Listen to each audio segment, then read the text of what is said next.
3 vjet më parë, një burr në Tokyo ktheu një balkon prej 6 në një kopsht që i kurseu më shumë se 200.000 lekë në vit në fruta të freskëta. Nuk kishte kopsht, nuk kishte tokë, nuk kishte përvojë. Kishte vetëm bimët e sakta dhe informacionin që pothuajse askush nuk e ndan. Sot ju jap saktësisht atë informacion. Jam Agimi.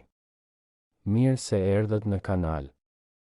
Nëse kjo është gjëja e parë që shihni këtu, abonohuni sepse çdo javë publikojmë përmbajtje praktike që ju lejon të prodhoni ushqimin tuaj, të keni çfarëdo hapësire. Sistemi modern ushqimor është dizajnuar që të vareni nga ai. Frutat që blini mblidhen javë para pjekjes, udhëtojnë mijëra kilometra në dhoma frigoriferike dhe arrin me një fraksion të shijes dhe lëndëve ushqyese që do të kishin të sapo korrura. Dhe çmimet nuk ndalojnë së ngrituri.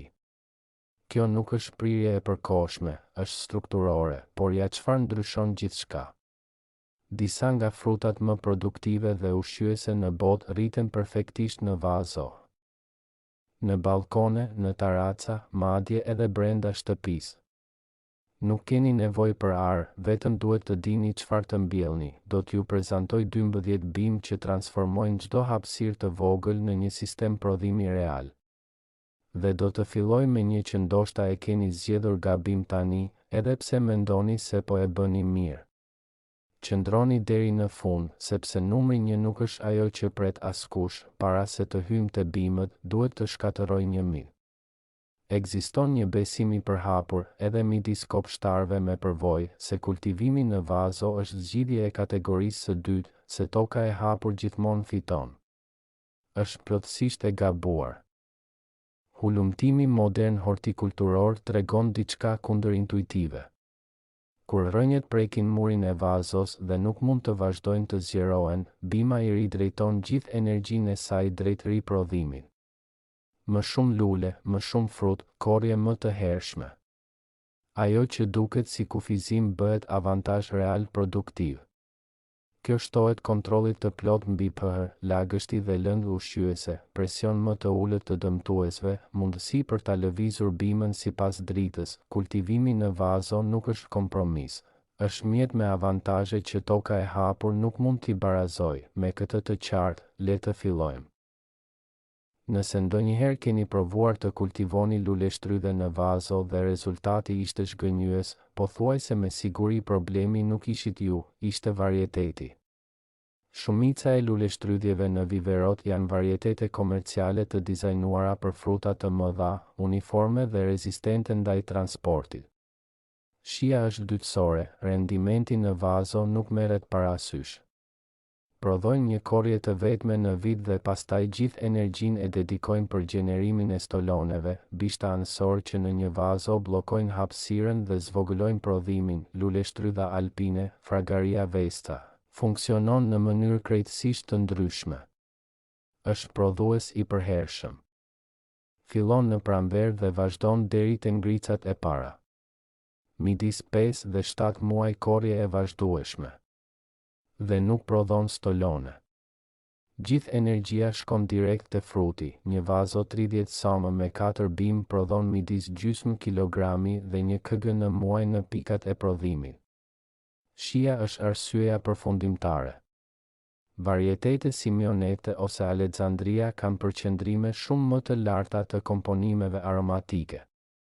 Fruti është më i vogël, por çdo copë është një version intensivisht i koncentruar i asaj që duhet të jetë një luleshtrydhe.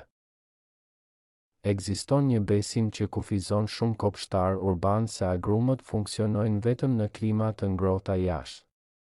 Kalamondinit, Citrus microcarpa, e shemb atë ide plotësisht. Midis të gjithë agrumeve të disponueshme, ka një karakteristikë që asnjë tjetër nuk e ndan.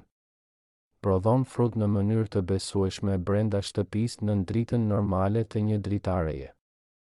Nuk ka nevojë për diell direkt intensiv. Nuk ka nevojë për taracë me diell. Limoni xhuxh, që është agrum që shumica provojnë të parën, hyn në stres kur temperaturat bien në 2 gradë. Kalamondinit reziston deri në 6 gradë. Një pemë e rritur në një vazo 20 litra mund të mbajë midis 50 dhe 100 fruta njëkohësisht në cikel të vazhdueshëm. Ndërsa mblidhet fruti i pjekur, pema gjeneron lule të reja brenda pak javësh. Agrume në shtëpi, në dimër, në çdo klimë. Kjo është plotësisht reale. Nëse nuk keni ngrënë mana të freskëta, ka një arsye të thjeshtë. Është pothuajse e pamundur t'i gjesh në dyqane. Jo për mungesë prodhimi apo shije, por për fizikë. Mana e freskët qëndron në kushte optimale midis 24 dhe 48 orësh. Nuk e mbijetojnë logjistikën komerciale, prandaj u zhdukën nga sistemi ushqimor modern, jo nga bota. Varieteti xhuxh me frut të vazhdueshëm në një vazo 50 litra mbahet midis 1 dhe 2 metra lartësi. Një bimë e rritur prodhon midis 7 dhe 12 kg për stin. Zakonisht që nga viti i parë i kultivimit. Është autofertile. Një bimë e vetme prodhon frut dhe pasi vendoset mund të jap rendiment për më shumë se 20 vjet në të njëjtin kontejner. Shia kombinon manën e egër dhe mjedrën me më shumë ëmbëlsi dhe kompleksitet të lehtë. Ushqyesisht përmban resveratrol, vitamin C, hekur dhe rreth 10% protein sipas peshës së tharë. Një frut i jashtëzakonshëm që nuk mund ta blesh askund, por që rritet perfektisht në taracën tënde. Deri tani kemi folur për bimë që rriten si shkure ose pemë. Fruti i pasionit, Passiflora edulis, bën diçka krejtësisht të ndryshme. Rritet vertikalisht si bimë zvarritëse trepuese dhe kjo ndryshon të gjithë llogarinë e hapësirës. Gjashtë më balkon mund të mbaj një rreshtor 2 metra i lartë, duke kthyer atë gjurmë të vogël në më shumë se 12 metra sipërfaqe prodhuese vertikale. Një bimë zvarritëse në një vazo 30 litra mund të prodhojë midis 10 dhe 20 kg për stin në kushte të favorshme. Varieteti me frut vjollc toleron temperatura deri në 2 gradë. Në klima më të ftohta funksionon si bimë vazo që e kalon dimrin brenda, ku shpesh vazhdon të lulëzoj pranë një dritareje me dritë. Mbështetja vertikale nuk është detaj estetik, është shumëzues i drejtpërdrejt i rendimentit. Këtu arrim të një bimë që sfidon një besim themelor, se kultivimi i frutave kërkon klimë të butë. Homberi, Lonicera caerulea, është një nga kulturat frutore më rezistente ndaj të ftohtit që ekzistojnë. Reziston temperatura deri në 40 gradë. Nuk është gabim. 40 gradë. Për ata që jetojnë në klima të vështira, ai të dhënë ndryshon plotësisht çfarë është e mundur të kultivohet, gjithashtu, piqet 2 ose 3 javë para luleshtrydhjeve. Është fruti i parë i freskët i stinës. Historikisht, në veriun e Japonisë, Siberin dhe Kanadan ishte e njohur si fruti i pranverës. Ushqimi i parë i freskët pas dimrit të gjatë, ndryshe nga boronica, toleron një gamë të gjerë për midis 5, 5 dhe 7. Gjë që e thjeshton enormisht menaxhimin në vazo. Kushti i vetëm i nevojshëm është polenizimi i kryqëzuar, 2 varietete kompatibile në 2 vazo të ndara. Kur ky kusht plotësohet, ato 2 vazo mund të jenë produktive për 30 ose 40 vjet. Kjo është ndoshta bima më e keqkuptuar e të gjithë listës dhe gjithashtu njëra nga më fascinueset. Ulliri i vjeshtës, Elaeagnus umbellata, mund të prodhojë midis 10 dhe 40 kg frut për stin.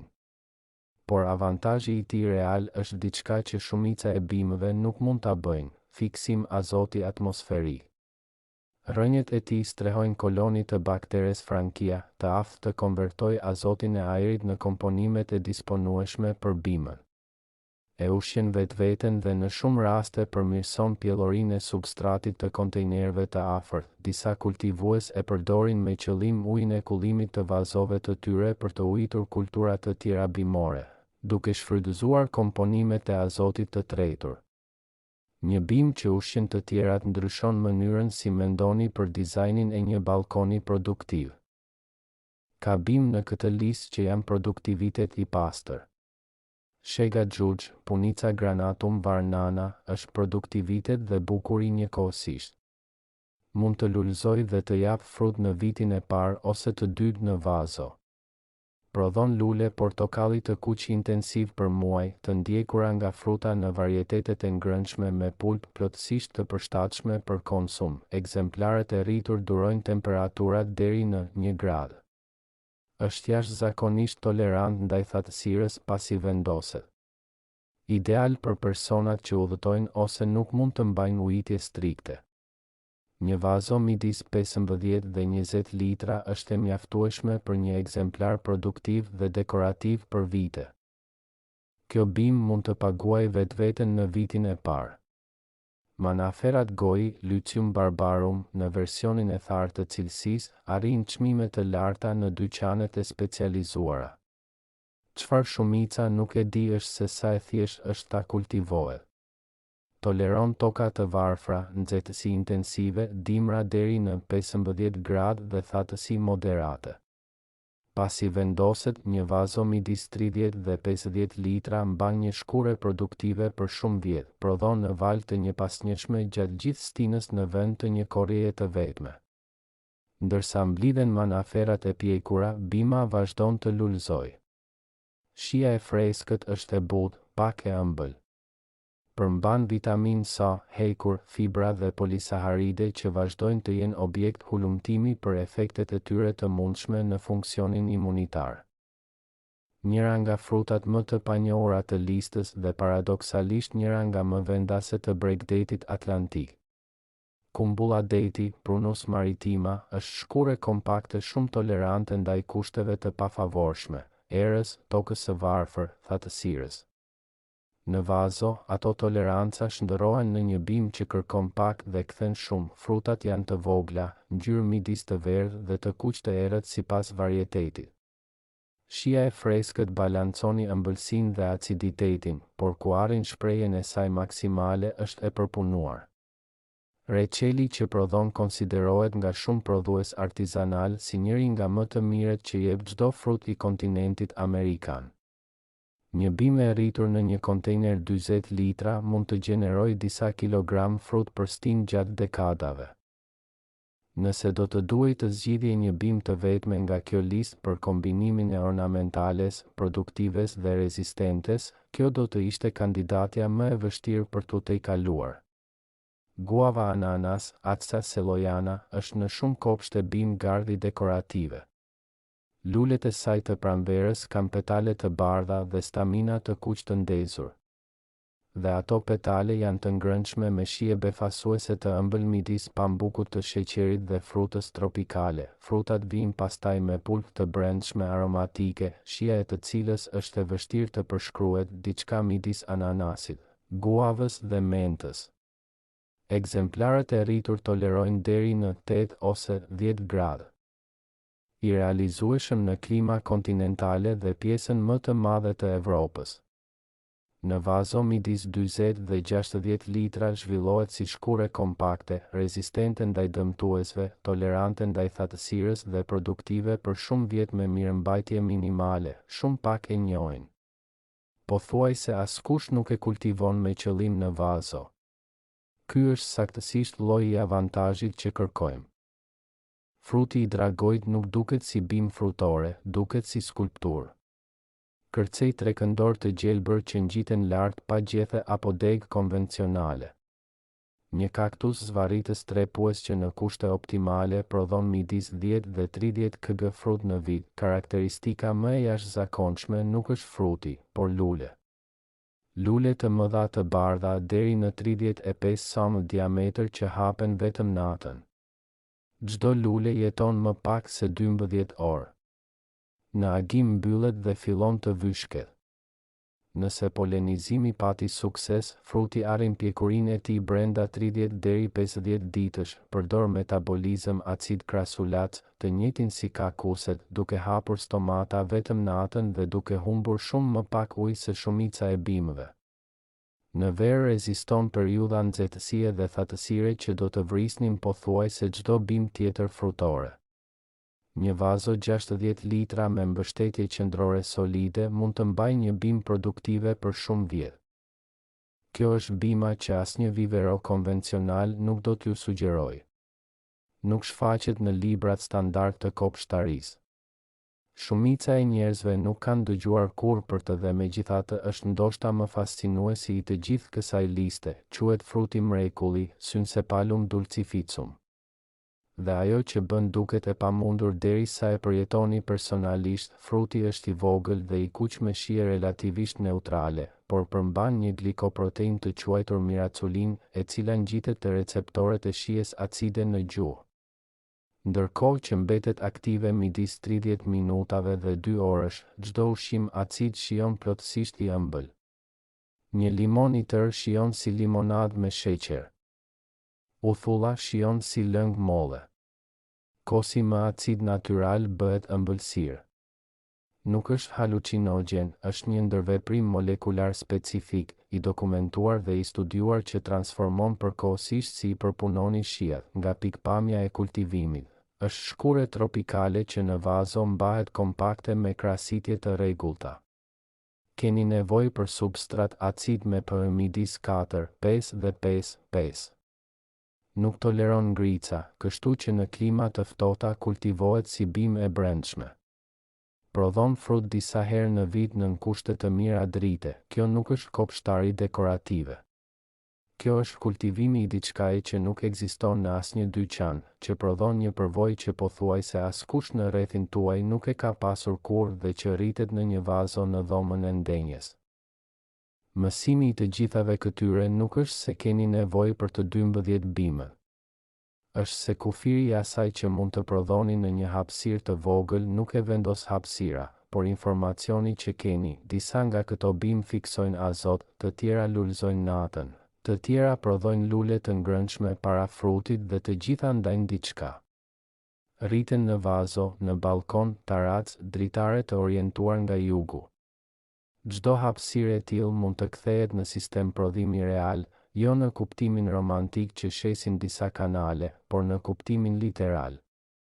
Kilogram frutash të freskëta me cilësi superiore ndaj çdo dyqani, të prodhuara nga ju, abonohuni për të mos humbur videon tjetër. Jam Agimi. Shihemi javën tjetër.